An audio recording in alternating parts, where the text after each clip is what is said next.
prendre l'incertitude au maximum possible. On ne soustrait jamais l'incertitude. Maintenant, en exercice d'application, nous avons donc la mesure de la masse M1 d'un récipient vide contient un vide donne ceci, 300 plus ou moins 0,08. La mesure de la masse M2 du récipient maintenant qui est rempli, là voici, on demande de déterminer la masse M3 du liquide. Bon, ici, la première chose à faire, c'est d'abord de trouver d'abord la formule à exploiter. Ici, pour trouver la masse M3, on sait que M3 sera égal à... On a un récipient qui est vide, qui a une masse M1. Et lorsque le récipient est rempli d'un liquide, voici la masse M2.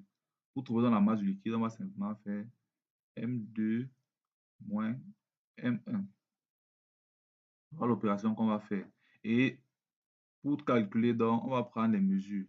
492,05 moins 300.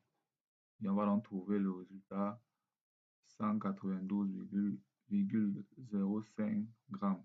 Là, on trouve dans la masse M3. Maintenant, pour trouver l'incertitude, ici, on a la grandeur M3 qui est égale à M2 moins M1. On constate donc qu'on se retrouve dans le cas de figure qu'on vient juste de voir, ce cas de figure-ci. Et pour trouver l'incertitude, on va donc simplement appliquer cette formule. Voilà donc comment on va l'appliquer dans ce cas. On aura donc delta M3 au carré égale à incertitude absolue sur la masse M1 au carré plus l'incertitude absolue sur la masse M2 au carré.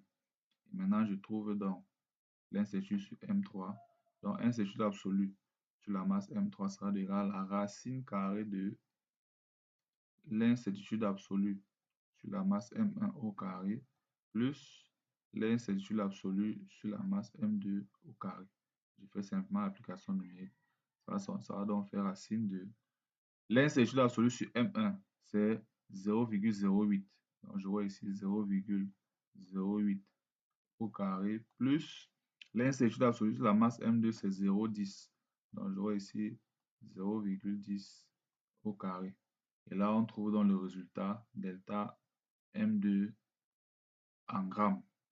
Et on aura donc répondu à la question.